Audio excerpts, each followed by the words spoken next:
what was going on? Belly had so many dumb parts. Fool said, "You sure it was the feds?" What? It's bad, man. It's so bad. He said, Let's go to Africa. I've been T-Boz was reading horrible. these books, man. You need to read books. What book you reading? Nothing, mother. Get this money.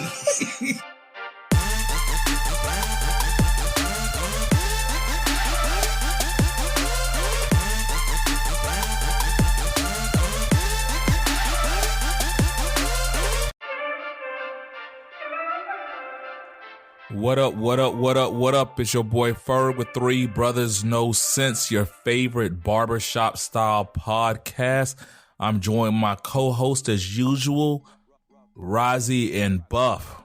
Fellas, before you get started, I want to take a moment to, we don't have all the information, but we talked about this before the show started.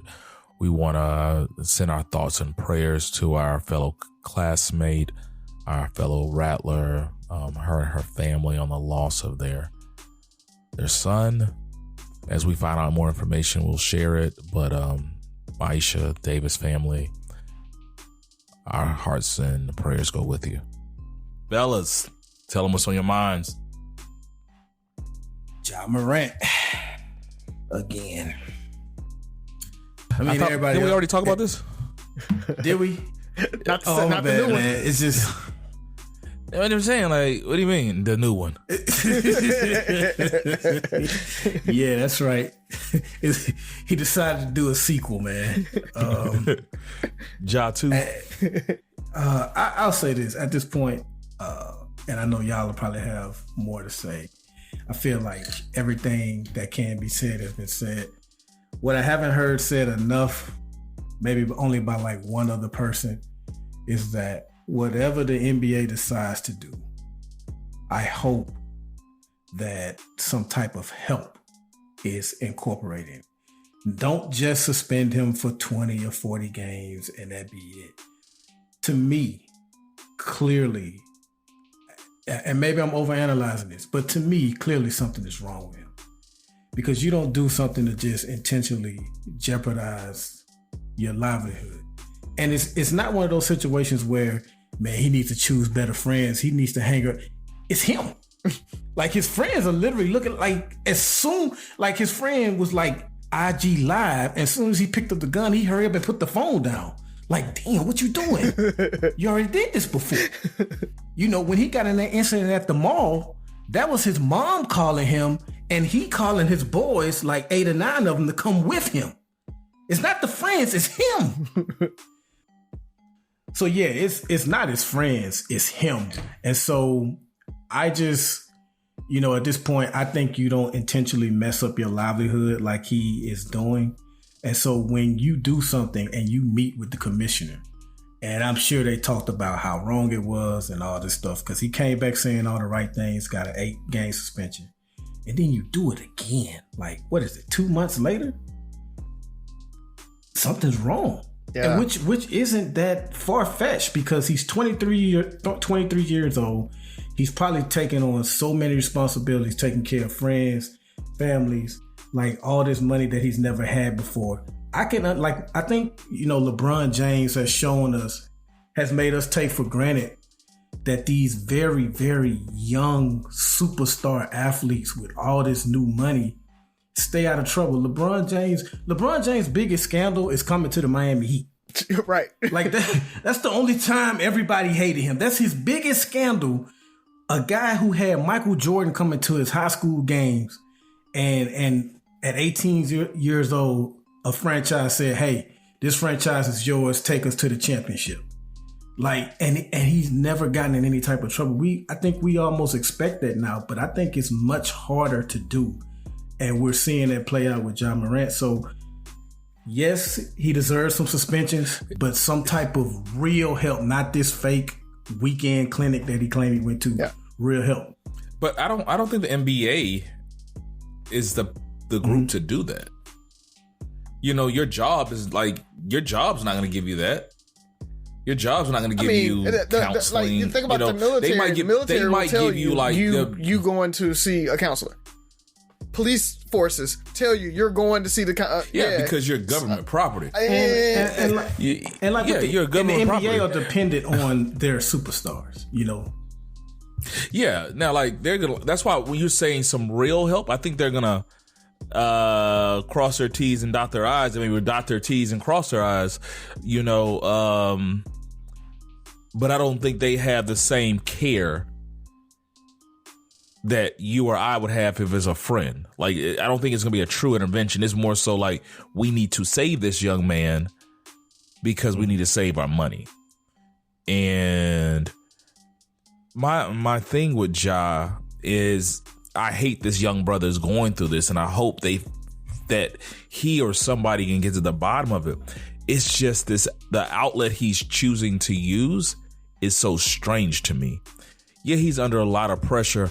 I'm gonna pull a gun out. Like I don't see like how if they would have said Ja Morant failed a piss test, he's smoking weed in the off season. I'm like, yeah, man, he got to get that under control. He's an athlete, but I get it. It's a de-stressor. I don't get the gunplay like this trying to live to this. I don't even know what he's trying to do because it seems like the people around him is like, dog, we don't need you to live up to this image. We need you to chill out. And it's self-sabotage. And it's tough. I don't know if it's just the realization that he's just a normal young person who might have some issues that never got addressed. Because I was at a school today and just listening to some of these young kids interact or them talk about these kids, you realize these are they don't transition well. They don't get it. Like, why sit down, Jonathan? And you look up and Jonathan's on the table. It's like, I just told you to sit down. Or stop running. I remember there was literally a student, we were in the cafeteria, they told a student, stop running, turn around and go back. He ran to where he was supposed to go to turn around and walk back. It's like, we just told you to stop running, so you run to where you're going to walk back. Like, I don't get it. And it's just, sometimes it just doesn't connect. And I guess realizing that that's some people's norms, the things that the social normalities or normalities, whatever that is, they just don't get. Like, it's So I saw a post, JJ Redick. He was like, look, the thing is, I don't know why we're coming down on this young man so hard for something that's not illegal. Like, truthfully, he can flash that gun and it's not illegal. I mean, depending on what state he's in or whatever, he could have that gun, it could be loaded and everything, and it wouldn't be illegal. So I get that part of it, that why are we holding him accountable for something that so many other people, I mean, they flash pictures of like a bunch of other athletes holding guns, rifles, all that stuff. Nobody said anything, but now that Ja has a gun and he's flashing a gun, everybody's like, oh my God. And it's an issue. Granted, it's still stupid because everybody they've come down on it once and then you go do it again. But there is a little bit of a I have double a retort standard to that. And I heard what JJ Redick said, and I think that's borderline. And I like JJ Redick because we need someone in the media that takes up for these athletes like he does so many times. But this one right here, I felt like he was borderline dangerous in his defense of Ja for two reasons. For one, the first incident was in a club. I doubt very seriously that clubs allow you to have firearms in there. Most clubs, it don't matter what state you're in, they have a specific rule not to bring any guns in there. Second, these politicians and stuff that JJ Redick was comparing them to, a lot of times they're in pictures, they're either pointing the gun down range or they're in their home or somewhere like that. So it's not so much that he has a gun. He is allowed to own a gun. It's just how careless and reckless he's being. He's like literally playing with it.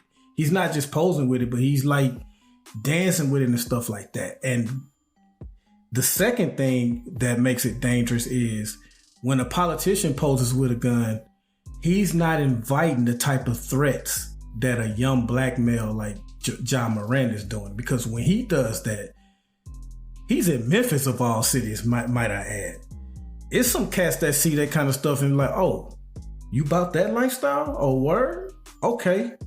We're going to have to pull up and see if you about that lifestyle, for real, for real. And so that is the difference. So you got to be careful when you defend this type of behavior and make it seem like, hey, I know JJ Redick wasn't saying it was okay, but it comes across as, hey, it's okay what he's doing, because you have other young black kids that think, hey, I mean, we know the rules are different for white men running for office and young black men. So you have that as well. Yeah. And there's a couple of things. Really quick. Dylan Brooks, Draymond Green. When they do something wrong, they are penalized usually harsher than the average athlete. They're and why is that? Mm-hmm. Ja Morant, we just had this conversation 2 months ago. So that's a part of it. It might be partially unfair that he didn't do anything illegal, but at the same time, we look at things that we do like even with this podcast, we are careful what we're saying, because if nothing we said on this podcast is illegal, but there's ramifications that the things that we say and or do can affect our workplace. If there's a code of conduct and this is your code of conduct and you chose to go beyond that, then you have to, face the consequences. So what I want to call his logic, because this is how it goes, because you compare it to something that's irrelevant or your thought process, and it's like, it doesn't work that way. And I agree that he was trying to protect Ja, but it's like, well, dog, it's not illegal. You'll flash a gun if you want to. Yeah. If you don't want to be in the NBA and if you don't have a history of doing dumb stuff and flashing guns before, that's when you might get, if 5 years from now, LeBron is at the range shooting, like if he was at the range shooting and showing that'll be different. Responsible gun ownership. But when you're portraying this image, you're doing this stuff. This is your image, and you play into it. This bad, because whether he likes it or not, he has his troubled bad boy image. We're telling this young man to go get help. We're not telling him to get better in the offseason and recuperate and come back and beat the Lakers. We're saying go get help. That is the storyline. But yeah, he's come back out again the second time and said, I take responsibility. My bad. Yeah. His PR team is better than Jonathan Majors. Oh. But speaking of coming back, good old Jonathan Majors then hooked up with Megan Good. Yeah. So Megan went from the church to the DV. Allegedly, damn it. alleged DV. So, but man, all I really had was I know we mentioned Guardians of the Galaxy, but we really didn't kind of debrief on it. I think all three of us have seen it. Ferg, you said you fell asleep on it. You didn't get a chance to go see it, Byron? But go ahead, say what you got, because you wasn't gonna spoil it for the audience, was you?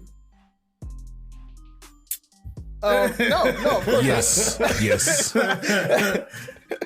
No, but what I did want to say about it was that it is awesome, and people are talking about it. It may have saved the MCU with the MCU's back on top. It's back or whatever.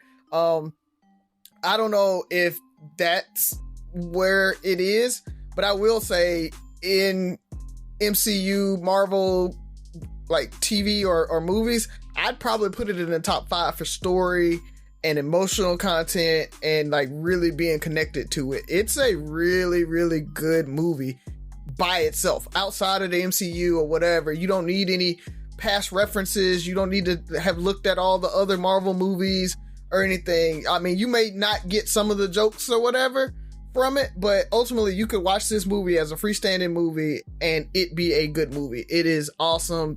Basically, essentially Rocket Raccoon's origin story. And so just to see that, and it's good, Rocket. man. Yeah, Rocket. So But yeah, it's really, really good. So I really will tell the listeners, if you haven't seen it, go out, watch that movie. I mean, the kids literally loved it. They were like, let's go watch it again. Like they wanted to see it again. So go for it. Yeah, it was a good movie. Definitely a good movie. I'm gonna keep mine short because we kind of talked about a lot. I got 2 words for you. I'm trying to figure out which 2 words I want to use now. I'm gonna use Jonelle Monet. Thank you, Jesus. And it made me think because I want to say we had an early episode and she was on with our hall pass list. I think she should be a free space for all men. Like she shouldn't even count. On your hall pass list, it's like shouldn't even count. And ladies, I know that might sound bad, and I have some thoughts on it, but because I've always been I've always been a fan. I'm a hypocrite right now. I feel like a hypocrite right now.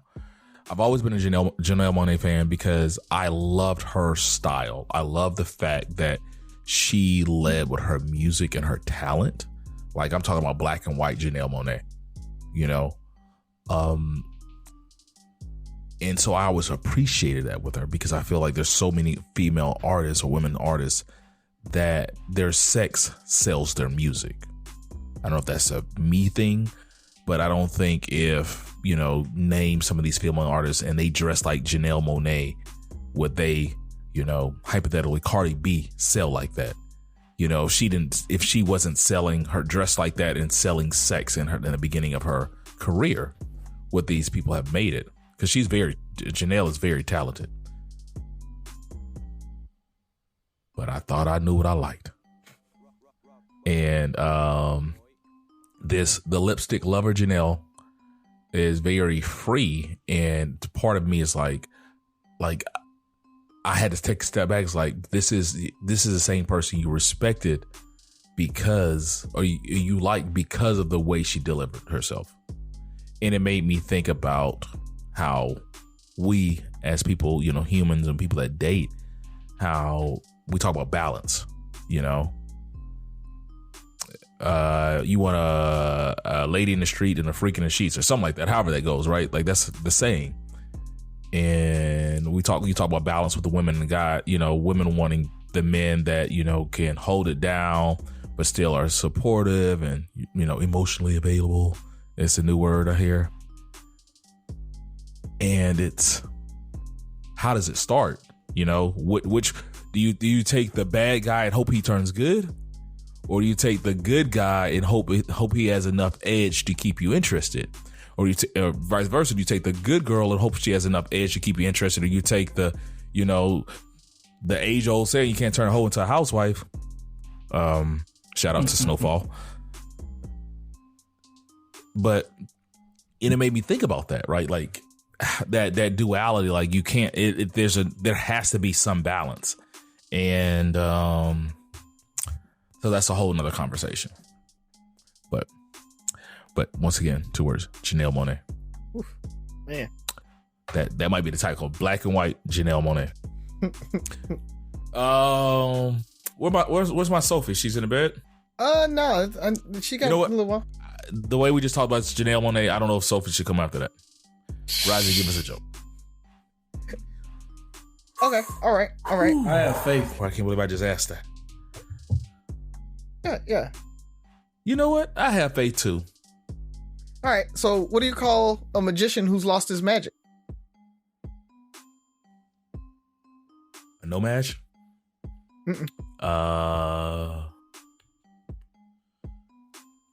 Ian.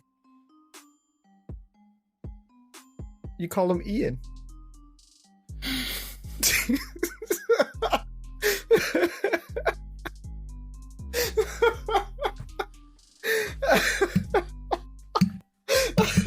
My faith was not rewarded. Nah. You said it wasn't? I think that might have been one of his better ones. I think that might have been one of his best. That might have been his best one. He's had a couple. He's had a couple goals. Yeah, I didn't see that coming, and I was like, "You're right. That's Ian. That's exactly what you call him." It was so bad that it was actually good. Way to go, Razi. Thank you. There you go. That's definitely definition of a dad joke. What do you say? They're not bad jokes. They're dad jokes. Shout out to Buddy James. I don't know if he likes to be called Buddy. James Williams. He posts a lot of dad jokes on the timeline, and I frown face all of them, even if they're good. I frown face them. So who we got? Who's up first? My dad works in B2B marketing. He came by my school for career day and said he was a big ROAS man. Then he told everyone how much he loved calculating his return on ad spend. My friends still laugh at me to this day. Not everyone gets B2B, but with LinkedIn, you'll be able to reach people who do. Get a $100 credit on your next ad campaign. Go to linkedin.com/results to claim your credit. That's linkedin.com/results. Terms and conditions apply. LinkedIn, the place to be, to be. Make your next move with American Express Business Platinum. You'll get 5 times membership rewards points on flights and prepaid hotels booked on AmexTravel.com. Plus, enjoy access to the American Express Global Lounge Collection. And with the welcome offer of 150,000 points, your business can soar to all new heights. Terms apply. Learn more at americanexpress.com/business-platinum.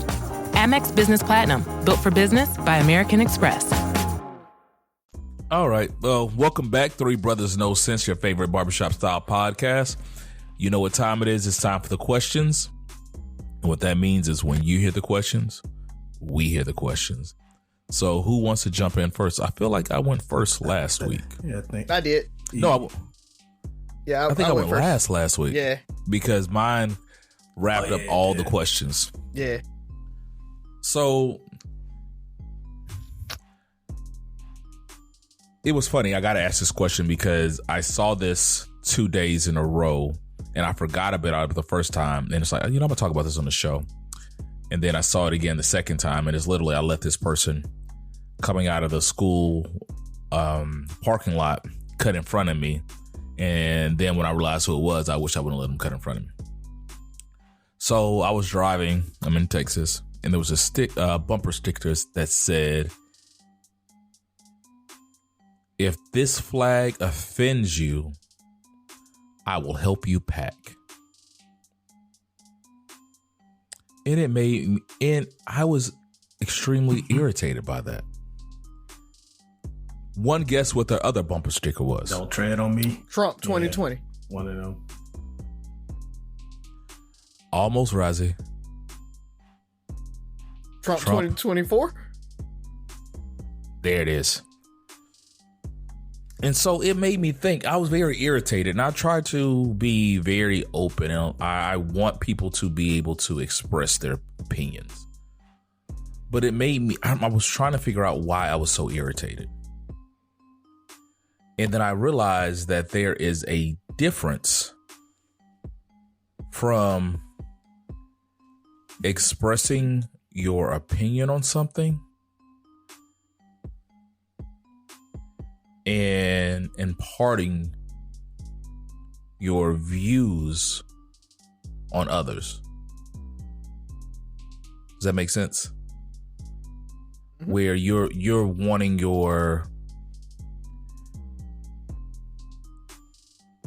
the way you feel to take place, like if you don't like this, you should leave. It's a difference in, okay, you're not happy with America. You think there's some things going on. But now we're saying like, well, you should leave. Well, go back to Africa. Those type people. We disagree, but I want my views to take I want to take priority over your views. So the people who are against gay rights, like all these type people. And I was like, where is the line? How do we regulate the difference in being able to express your opinion and you trying to impart or implement your views on others. When I pay for a plane ticket and that baby won't stop crying, that's the line. No. Oh Lord, that dude snapped. He went off. That dude snapped. You got to post that video, Razi.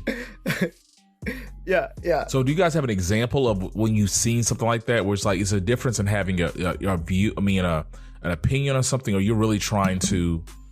I mean, pretty much anytime you criticize America or shit, anytime you criticize racism, a lot of times, but mostly when you criticize America, you hear that type of rhetoric like the example that you brought. But the irony always is that they say that, but it's not like they think America is perfect. Like if everyone thought America was perfect, there'd be no need for elections. Like we would all just vote the same way. Like you mentioned gay rights. The same people that tell you need to leave this country because you criticize the flag or you criticize the country. How dare you criticize the country? If you don't like it, then you can leave.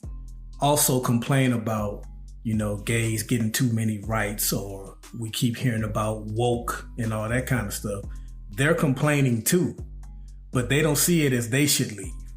Like they feel like everything that they disagree with should just stop and not exist.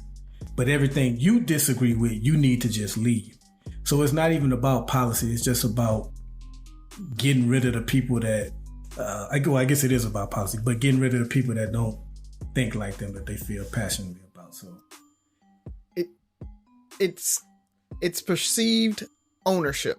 Yeah. That's what it is. Yeah. It's, you can leave because I own America. It's my America. So your views don't matter, mine do. And that really comes from white supremacy. I mean, let's be honest here. It's the status quo has said that my views, conservatism and straightness and, all of that, capitalism, we'll throw that in there too, is the right way. And so we don't need social services. Pull yourself up by your bootstraps. Don't be woke. You can't be gay, right? You got to be what I think you should be because it's my America. My forefounders founded it, right? They Columbused it, took it and raped and pillaged. Yep. Alexa told me it's time for bed. So they raped and pillaged to take this country and to tame the savages. And, we gave your slaves freedom after a while in a bloody war, but you got it. So now stop complaining. And that's really ultimately what it comes down to. I mean, there's so many instances of that, like that you see, like Buff talked about. Anytime it's you complain about the status quo, that's the first thing that they want to say is, well, if you don't like it, leave. Right. And I think we had this conversation about if I complain about it because I love it, not because I don't care.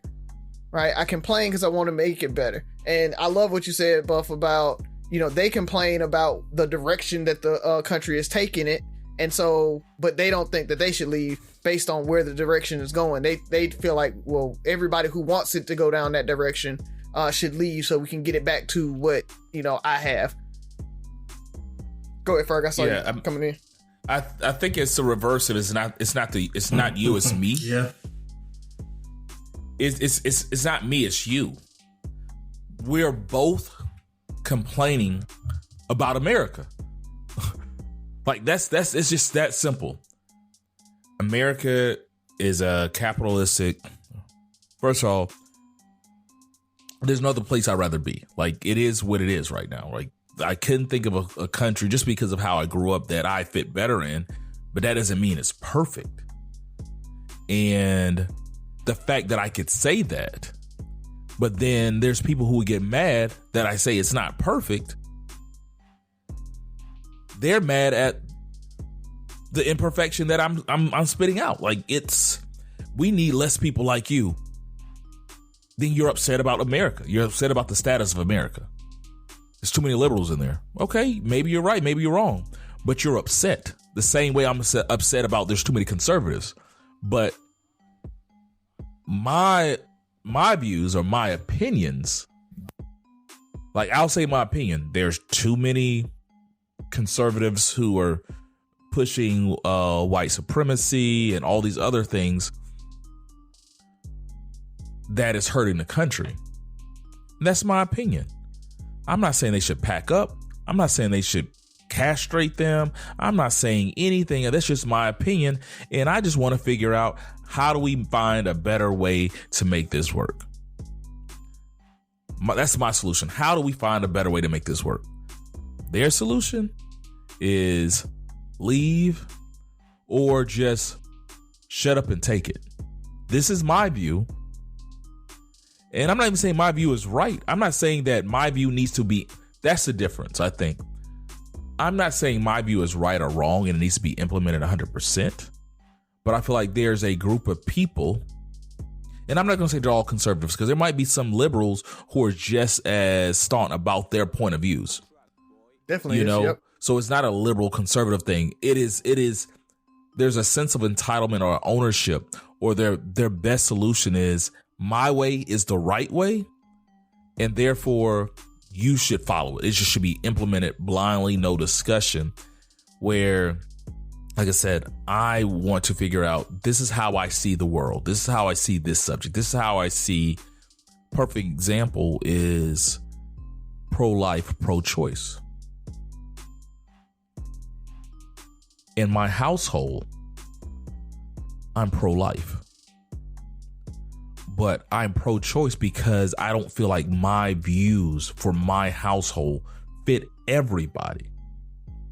And therefore, I dictate what I do, but I also want to give you the opportunity to do what's best for you.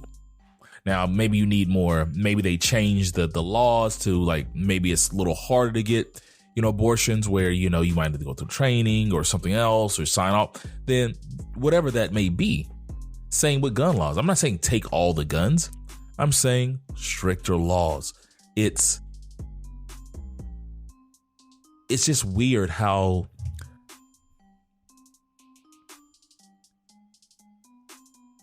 immature some people's arguing points are, or logic of when it comes to being solution oriented.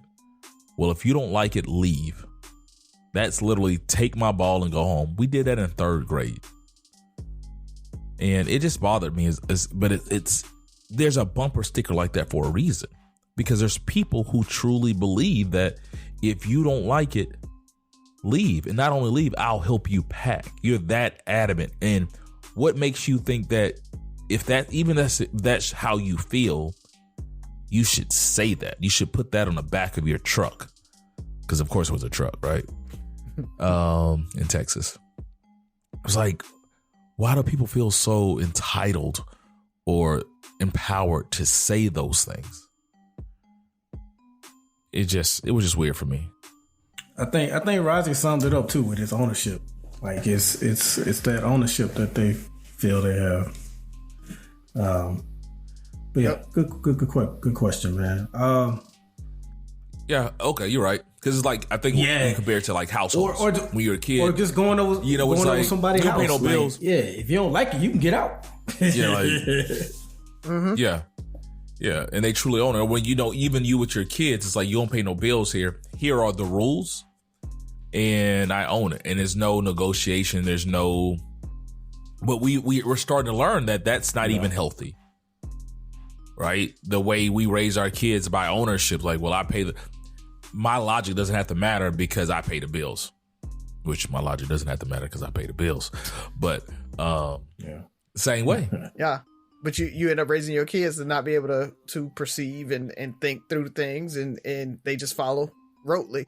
And what happens a lot of times is those kids that were raised like that, those are the ones that grow up and if you don't like it, leave. Because they don't know how to negotiate. They don't know how to take other people's ideas into consideration because they never were listened to, so they don't listen to other people, right? It's a downward spiral, man. Yeah. Gen X. Who's up next? Gen X did it. I can go unless Razi just is dying to go. Second. Nah, you got it, man. Okay, so far as I know, I believe this is true. Y'all correct me if I'm wrong, but if a woman gets pregnant, then it's solely up to her on whether or not she has an abortion. One of the issues that you just brought up in your question, Ferg. My question is, should fathers have a 50% say on whether or not a woman that he has impregnated gets an abortion or not? Because we all know if she decides to, she can force him to pay child support if he doesn't want to have a baby. Hey, I didn't want, we hooked up. I ain't want no baby. That's not what I signed up for. I don't want a baby. I'm having this baby and I'm making you pay for it. Help pay for it and help raise it. So should fathers get a say so on abortions? I will say no. They shouldn't have a say in an abortion. Because what we've always talked about is that woman's body. You can't force her to carry a baby. So I don't think he should have a say in the abortion. But along those lines, I feel like a father, if abortion is legal in that state, then I feel like a father should be able to abort his parental rights and walk away. And then it's on you to decide what you want to do. And I don't care if you say, hey, you got to decide this within 20 weeks or whatever it is. But it ultimately comes down to, if I don't have a say in whether you're going to bring this baby into the world or not, then I should have a say in whether I'm going to be in that child's life or not. So I know that's going to cause a firestorm, right? I mean, the guy should make it. You should make the babies, blah, blah, blah, blah, blah. But again, once you got the right to vote, you got the right to say no. You can have birth control too. I mean, it's you laid down with the guy. So it's just as much your responsibility and you decide what you're going to do. And like I said, he has to make that decision and sign those rights away. And then you make the call after that. But it is not fair for a guy to have no say in whether you abort that child or not, and then have to be on the hook for the next 18 years based on your decision. We talk about it a lot of times after the child is born, right? If we're not in the same household, that mom can't go make decisions and then be like, hey, you got to go half on this when you made a decision without talking to me about it. That happens a lot in separated families, right? Even the dad. If the dad is like, I signed, little Johnny up for this travel ball team, and now it's going to cost us $1,500 over the next 2 months. I need $750 from you. That's not right. If you decided without talking to me to sign them up, then you're on the hook for that cost. I think that same decision points need to go into that abortion. Man, you said a mouthful. I'm all with women's rights. It is your body, your choice. My wallet, my choice. I feel like, and it won't start off easy, right? But I think over time, we say, well, it takes two to make a baby. They both knew the consequences. Once this comes in play, because I'm with you, Razi. Maybe they don't abort their rights, but there's a limit. Like, because a child still needs to be taken care of, but now it's partial child support. It can go anywhere between 0 to 25%, whatever. I don't know the math behind it because I never thought about it that deep, but it is a percentage of what would normally happen. Because yes, I did lay down. We decided to, now I didn't, we decided, we both knew what it took to make a baby. Fast forward 5 years, we both knew this was a hookup, and we both understand that if you get pregnant, that I'm not trying to have a kid with you. And if you want to have a kid from the situation, knowing that I don't want to have a kid with you, because you might not have known at the time, but I'm telling you, I don't want to have a kid with you. So now the ball is in your court. Now you realize that you go from category A, to category B. Category B is mothers who will be raising this child independently with partial child support. Do you still want to have this kid? If you want to be a mother and you're going to love this kid with or without the dad in the picture, then fine. You know, that's cool. Because there's plenty of women doing that bullshit, deadbeat dads and out. No way. So it shouldn't be that, but it's another layer into your decision-making process. Because yes, we both knew what it took to make a baby, and we both we use protection. It just happened. Now I am not prepared. I did not want to be in this situation that you are forcing me to, because I can't make you have an abortion, and you should not be able to make me pay full price. There's a caveat to this question. I was actually talking to somebody. It was about and this is the tricky one.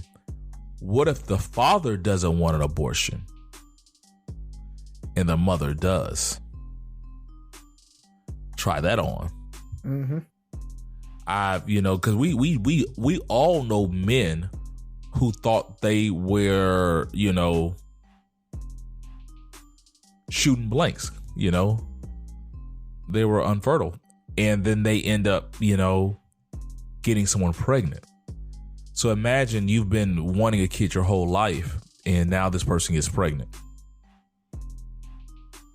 Now, granted, it's a different story because it's her life and, her body, and there's a transformation. It is tough, but it's beautiful all at the same time that they go through childbirth. But that's another thing to look at. It's the same thing where your body, your choice, but you're taking this opportunity away from me. Move to one of them states that's abandoning it. That's all I got for you, bro. Like, But it's like you have something, you get to make a decision that affects my life for the rest of my life. But I have no say in anything else. Like you're just a player. You're a pawn in this thing at this point for men. So I want to say this because I'm about to disagree with your answers, but I love y'all answers. Like I love bold, like rarely spoken upon type of answer. I fucking love it. So I love your answer, Razi. And Ferg, I love it. I disagree simply because actions have consequences, and whether you have on a condom, whether she's on a pill, if you have sex with a woman, there's always a chance of two things: that you can catch something and that she can get pregnant. No matter how much you don't want to, you're not ready for a kid, you don't want a kid, there's always a chance. Like, there's nothing that's 100%. You get a vasectomy, they say 99.9. She get a tubes tied, 99.9. There's always a chance. So actions have consequences. And if you get her pregnant, like we said, her body, her choice is up to her. And also because, we have routinely said how women have not had the same type of power and rights that men have had for all of lifetime. And the one power decision making they get, this kind of takes that away from them as well.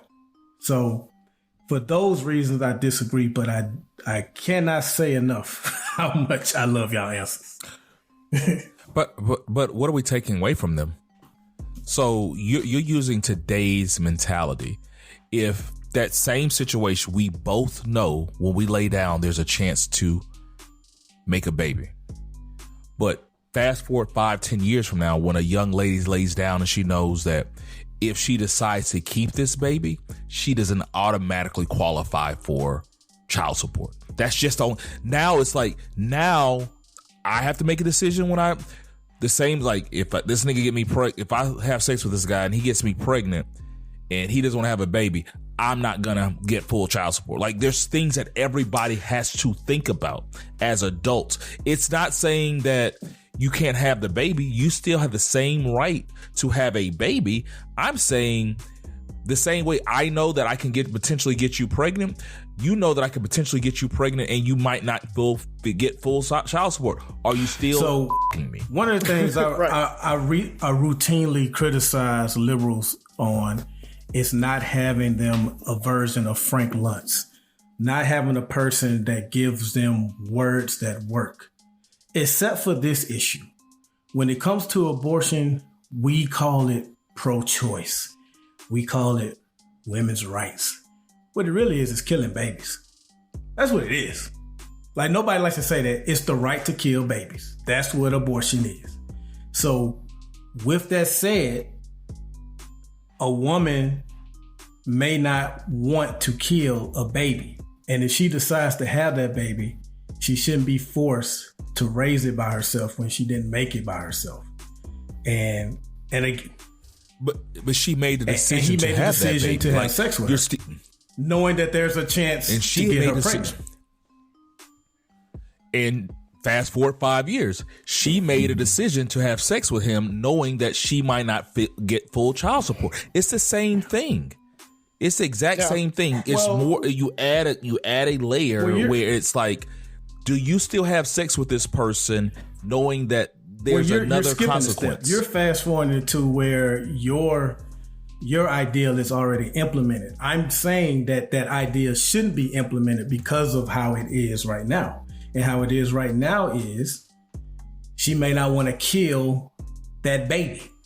And so if she doesn't want to kill that baby, then you got to pony up. You got to pony up. She's going to do whatever, it takes. You make better choices about who you lay with. You make that decision. So does he. He makes that decision. He makes that decision. And that's why, which is a completely different conversation. That's why it's so much stress on wait until you get married to have, because all this free sex brings in so many different complications and problems. But to my point, everything you put on the woman, you got to put on him. And my thing is, but everything you put on a woman, you got to put on a man. But everything you put on a man, you're not putting on that woman. What I'm saying is, now you have to make an extra layer when we both decide, I want to have sex, because this is where it all stems from. I want to have sex, knowing that Byron ain't gonna be in his baby's life, but I'm still gonna fuck him. I'm still with the one night stand. I'm whatever, because I want to have sex. Like, we're making these women innocent bystanders. Well, there's women I don't think that conversation is had before having sex. That, hey, just in case I get you pregnant, I ain't gonna be in the life.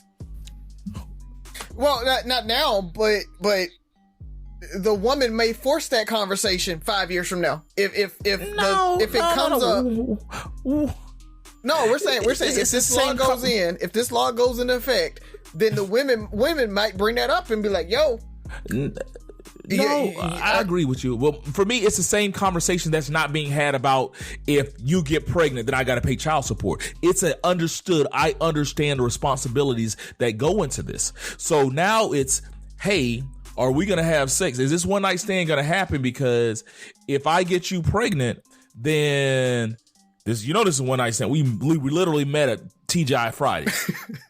Like random, like we met at a random spot. This ain't Steak 48. This is TGI Fridays. My softball team just won the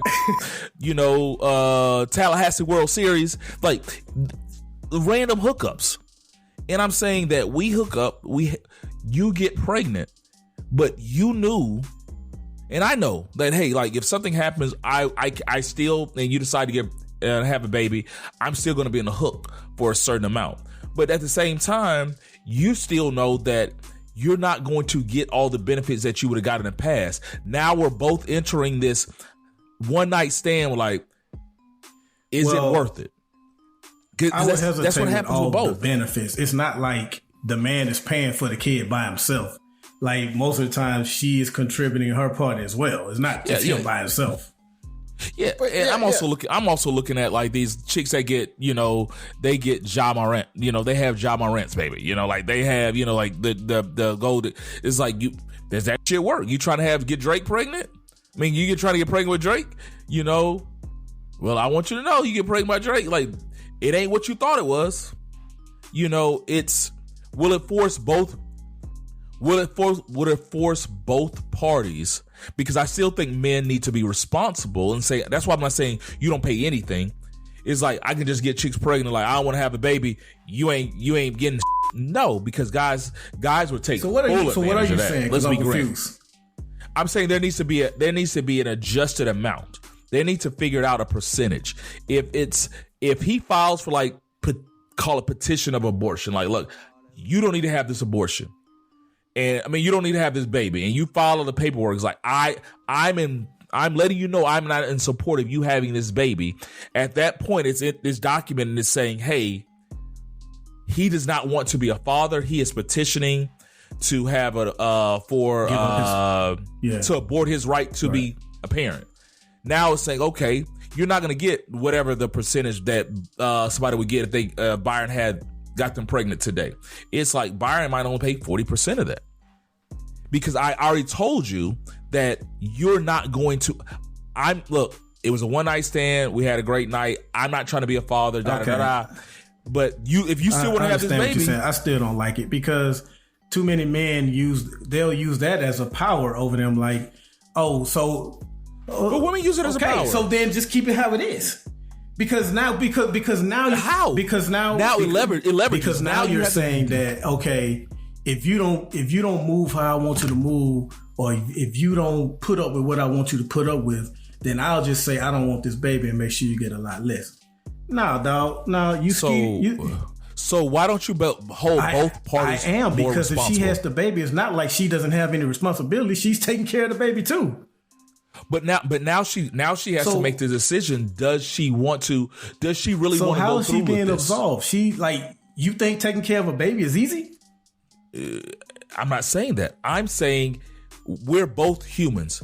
This decision that you're about to make, to have that you only have say in, is about to affect both of us for the rest of our lives. Point blank. And then we're lucky to have never have had any kids out of wedlock. What I'm saying is, like, you were like, damn, now I'm responsible for this baby, for this little chick that I met in Puerto Rico or Daytona Beach, whatever, for the rest of our life. Rather than, I'm telling you up front, there's illegal. This is not emotional. It's illegal. Like, look, if we're gonna do this, I'm telling you, I'm not trying to be this person. Yeah, if you want to have it, I would have gave you the money for the plan B. You didn't do that. I'm telling you now, I don't want to be involved. I don't want to have this baby. I'm getting, I'm not paying half my paycheck in child support every month for this child when I'm telling you I don't want to have this baby. And if you want to still have that baby, because once again, there's women out here that are making it happen. My mom never got a single dime from my dad.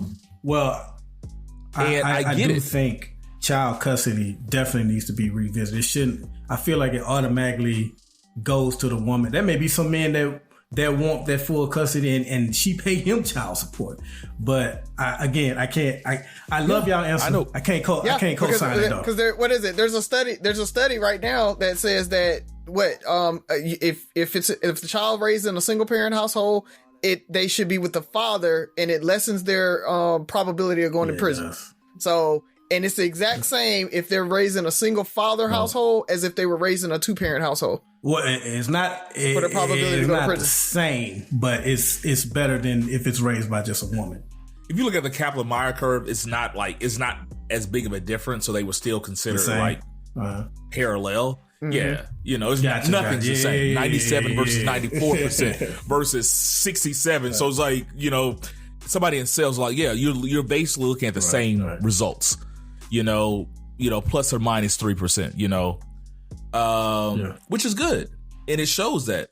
And I just want both parties, and I'm not saying single motherhood is easy. What I want to say is I want both parties, when they sit down, because this is a conversation we have because we're 40 something years old, but fast forward 10 years and this 17, 18, 20-year-old, this is all they've known. This is the rule they've known. It's like, if I get pregnant and I now have to make a decision, do I want to have this kid or do I not want to have this kid? If I want to have this kid, there is the fact that this father wants to be, and he has to follow within a certain amount of time. I'm not saying, me and you don't work out, yada. It's a certain amount. He has to go through the paperwork to actively say, I'm not trying to do this.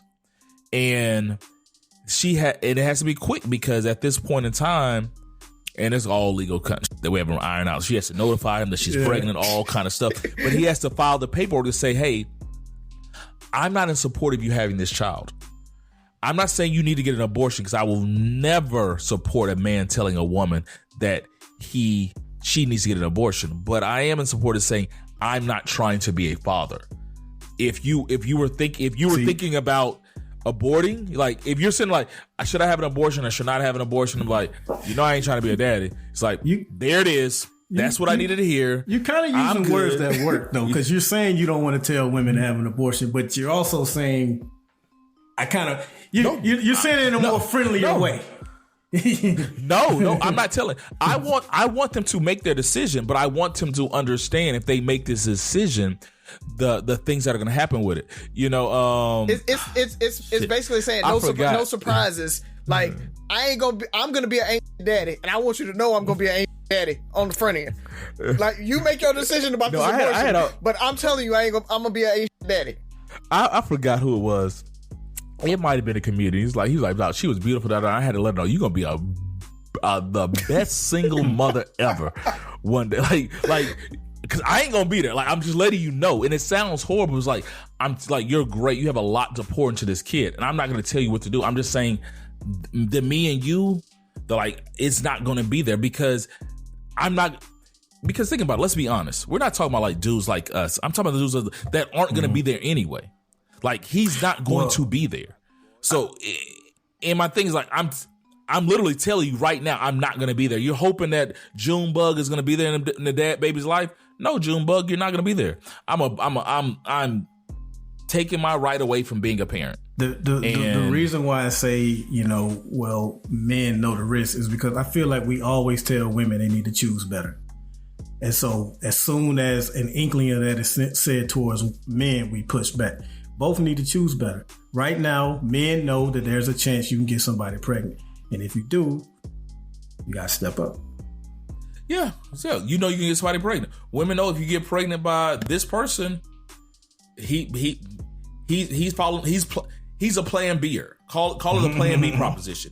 If you don't have a baby, you plan A is we're a beautiful family, we raise this kid together. Plan B is like, you're going to be a beautiful single mother. And that's the thing. It's, hey, do what you're doing. Would my mom, would your mom have, like, my mom didn't use, my dad didn't do but my mom did it, and she found love, and she was able to raise me in a loving household and stuff like that. And at the end of the day, it's, you just put it on paper.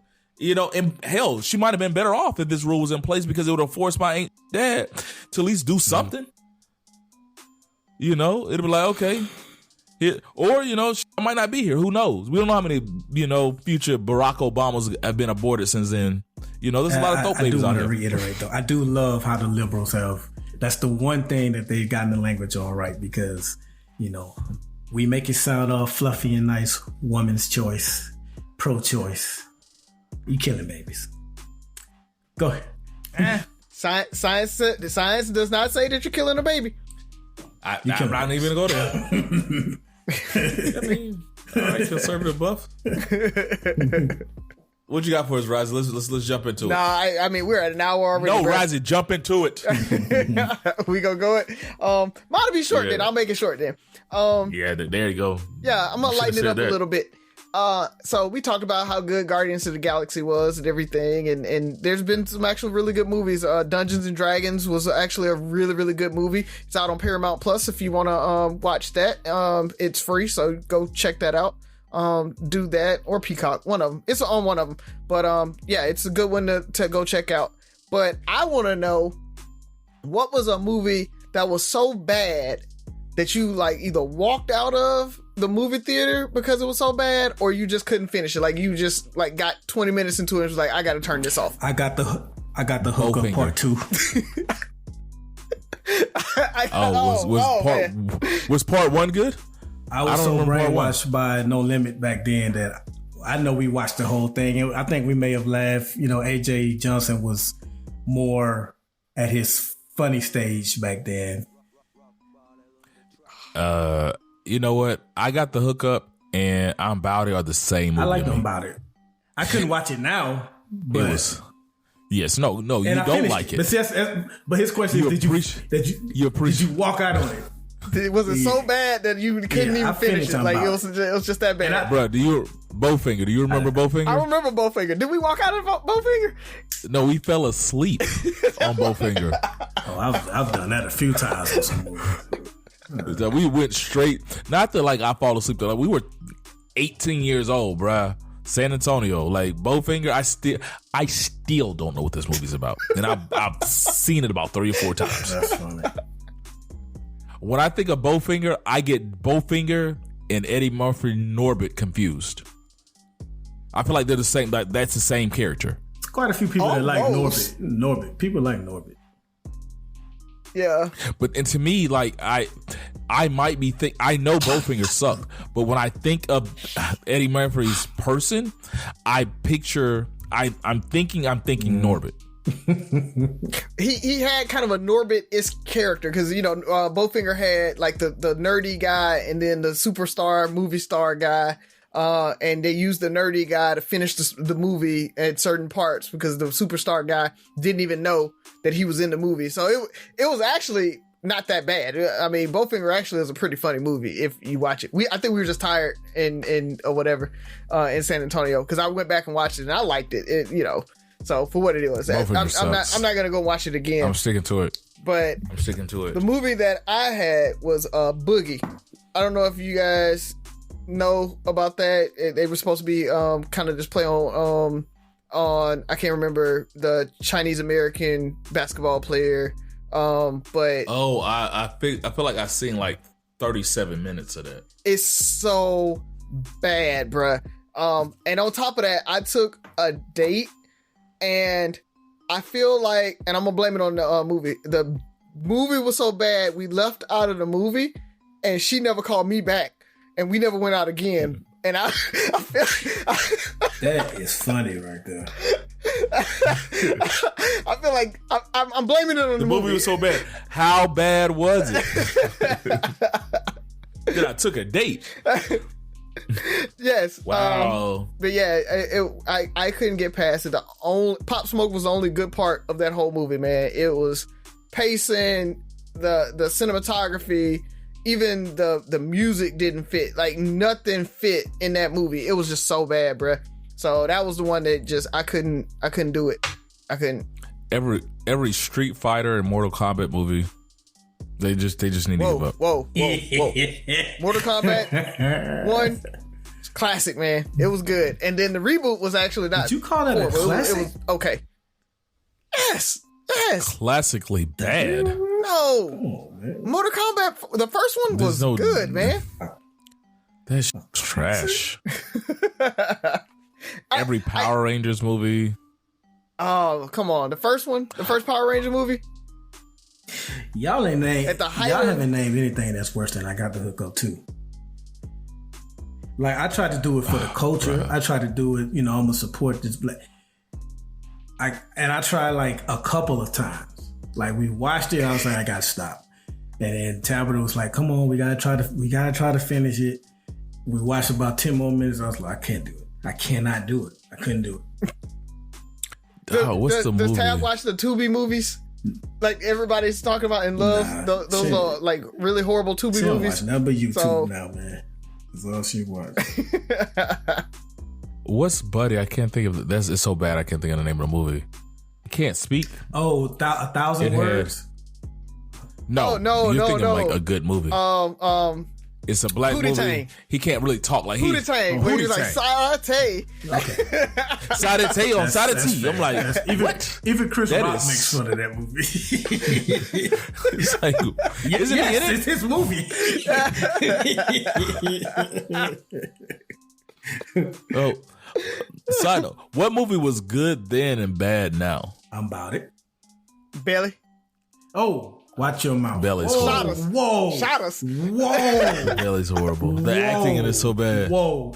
I need everybody to calm down. Okay, wait a minute. I still watch him. Wait I a still minute. watch him now. Okay, I'm just let's- saying. I love him. let's all- I love him. T-Boz was Let's horrible. all calm down. They're guilty Let's pleasures. relax. Everybody relax. Take a sip of water. Okay. Belly is bad, but it's good. Okay? Exactly. All right? He make it good. If you saw Belly for the first time today, you'd be like, what the hell was this? Okay? It's good Yeah, because it's of the nostalgia. nostalgia. Yeah, Nostalgia. that's what it is. But it shot us the same way. But I still will watch Shot Us now. Belly got Remember so- we tried to watch it when we were at Allison's house, and nobody could we couldn't even understand what was going on. Belly had so many dumb parts. Fool said, "You sure it was the feds?" What? It's bad, man. It's so bad. He said, Let's go to he Africa. said, I've been T-Boz was reading horrible. these books, man. You need to read books. What book you reading? Nothing, mother. Get this money. No, he said, when's the last time you read? He said, never, mother. It's terrible. It's terrible. So like Paid in Full crushes Belly. Oh, that's true. Yeah, That's true. yeah. You're like, it's when you think about like the hood movies, It's probably, like is it the Paid best in of the hood movies? Menace. That's a real movie. No. I think Paid in Full. No, Paid in Full. Paid in Full was probably Menace. Was Paid in Full in the movie theaters? Yeah. Rockefeller. Yeah, it came out. Yeah, I can't put it. Yeah, I can't put I it. think it No, dropped. Belly came out in the theaters. Menace was just I know, but that was directed by Belly's trash. Menace was Menace. The acting in that was a little just bit too much belly slander on here. Okay. Yeah. No, I'm just, Menace is better. I mean, yeah. Menace is better than Paid in Full, bro. Really? the acting. Yes, absolutely. Paid in Full was a little over the top. Menace was just so low key. It was that Menace actually, I feel like could have been any one of us in 1997. And when I say hood movie, I don't mean just like movies that portray the hood, or I mean like low budget.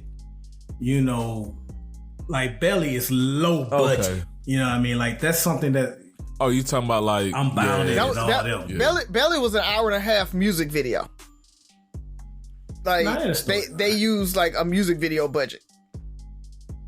Nah, that's what. And I mean, remember Michael Jackson? Remember the Times was better than Belly. Okay, from a movie standpoint. Let's wrap it up, man. Let's wrap it up. Okay. See y'all are real disrespectful this episode. I love it. I'm just saying. Very disrespectful. Juice beats them all. Let's go. Every cup of Nespresso coffee is an invitation to transform your morning routine into a ritual you can treasure each and every day. Using the Virtuo Pop, a simple touch of the button freshly brews bold aromas and a rich, velvety crema layer for delicious cafe-quality coffee at home. Whether you enjoy your coffee hot or over ice, every sip, every morning is unforgettable. Nothing tastes like Nespresso coffee. Visit Nespresso.com or our app to explore our full range of easy-to-use machines and coffees not found anywhere else. This episode is brought to you by State Farm. From your morning podcast to your afternoon playlist, State Farm knows you personalize your entire day, and that's why State Farm helps you personalize your insurance with the State Farm Personal Price Plan. It offers coverage options that help protect what you care about most at an affordable price just for you. Like a good neighbor, State Farm is there. Prices vary by state. Options selected by customer. Availability and eligibility may vary.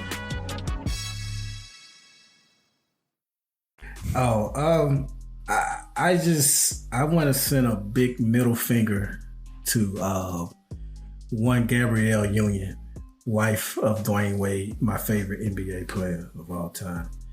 And I give you this middle finger, Gabriel Union, because sometimes it's just good to shut up. And I know you didn't mean any harm, but your little comment about how you pay 50%, you pay half of all the bills with Wade has my social media feed in shambles. And I had just gotten past the Ebony K. Williams whole argument. And then someone sprinkled in a whole, if your husband wakes you up at 3 a.m, what you gonna do? And we was just getting past that. And then here you come with your half on everything bull. And now another argument is arose. Thank you. You probably not, it's not on your social media feed, is it, Gabby? Nah, it's not on your social media feed because you probably on a yacht somewhere, living it up. You ain't even reading the comments. Me, I'm not on a yacht. Okay, I work a 9 to 5, Gabby. Okay, so to kill time, I'm on social media sometime, and guess what I see? Your comments and people comparing you to LeBron James' wife and saying that you pay 50-50 because you're masculine and she's living a soft life, and that's what you get for being so masculine and all this kind of stuff. All these think pieces and because you had to open your mouth. Be quiet. I want peace on my timeline. Wow. Okay, so middle finger to you until it dies down. Thank you. Oh, I'm sorry. Is it Gabriel Wade now? Or whatever it is. Middle finger to you. Thank you. Is it Gabriel Wade? Maybe it's Union Wade. Or maybe it's just Union. I don't know. I think she kept Union. She's still. I'm certain. I think she's still Gabriel Union. Most celebrities usually keep their last name. Yeah. It's rare that they changed their name because of the stage name stuff. I mean, so. even Jada went Jada Pickett Smith, right? Yeah. But yeah. Go ahead, Razi. You was about to say so. You about to throw some shade. Go ahead, Razi. I was. That's a big power dynamic difference there. Will Smith versus Jada Pinkett. I mean, she had to at least take that hyphenation. Oh, so I'm just saying. That's all. All right. I mean, the biggest movie star in the world at the time. Yeah, she better change her name or at least hyphenate it. Something. Dang. Anyway, for me, man, it's the end of the school year for most families. I know my kids' last week is next week. Summer starting. So get ready for those, shipping them off to grandmamas and going out for free lunch and vacation Bible school. So summer's coming. So excited, but I always say it, parents, make your kids read over the summer. Keep them engaged. We don't want that summer slip. It's very, very difficult for teachers. You guys know, sitting on the school board, I see it. The summer slip is real. So parents, please, please, please make your kids read. Get them a book. Take them to the library. Make them do some math. Do something. Keep them engaged. Don't just let them go outside for 7 hours out of the day like we used to do back in the day in the summer. So keep them engaged. Keep them doing something. And they'll be ready for the next year, hopefully. So, but congrats for getting through another year. Yeah, congrats. I don't know. Was I the only kid that my parents tricked me into playing school during the summer? Well, we went to Phillips, so we had to read books over the summer. No, I'm just saying, like, when I was little, like, when I was 2nd, 3rd grade, like, my parents had these little workbooks, like, we would play, you know how people play house and all this stuff? Somehow I played school, and we had little worksheets. So, all right, do the worksheets. Like, nigga, we play in school. We done. I played school, and that's probably why I didn't make my first. Okay, that was just me. Damn you, Mom. I didn't know I got tricked. I thought that was the norm. Yeah, they tricked. Actually, that was from my dad thing. I don't even know where we got the work. I don't even know where they got that from. Go to speaking of school, what is it? The teacher student store. They ain't go there. I didn't think they had those back in the 80s. I was still in Dallas when this was happening. But shout out to all the teachers. Like I said, I was at a school today and just listening to my wife's stories. It's you guys deserve the break. You have one of the hardest jobs in America. Just point blank, especially with the way the school system has changed. I mean, policy has changed the way you're allowed to teach. And you guys are teaching the kids and grandkids of some of these generations that we've talked about, the babies having babies, all the stuff that was going wrong in the 80s and 90s and stuff like that. You guys are teaching these kids, and it's different. But enjoy your break. So to all the teachers, especially my wife, enjoy your break. To all the students, take a break, enjoy, but still stay on it. Congratulations, Skylar, my daughter. She is finishing second grade with all A's. She's the only kid in her class to get all A's. She just took her last 2 tests and made hundreds on both of them. And the teacher was saying if anybody in the class makes 100 on either one of these tests, they're going to have a popcorn party. And Skylar made 100 on both of them. Once again, the only kid that made 100 on either one of the tests. So that's my baby. I love her. Keep doing what you do. Proud of you. But like you said, Razi, teach, learn. The summer is not a break from education. It's a break from school. These kids need to stay into it, and they can't afford to, especially our kids, to slack. But outside of that, enjoy your summer. And one last shout out to my mini me, Tavares Jr. Happy birthday. He turns 4 on Wednesday. So by the time this podcast drops, I'll be walking into a 4-year-old. So with that being said, 6 rules of podcast. Listen, like, share, subscribe, comment, and most importantly, listen again. Talk to you next week.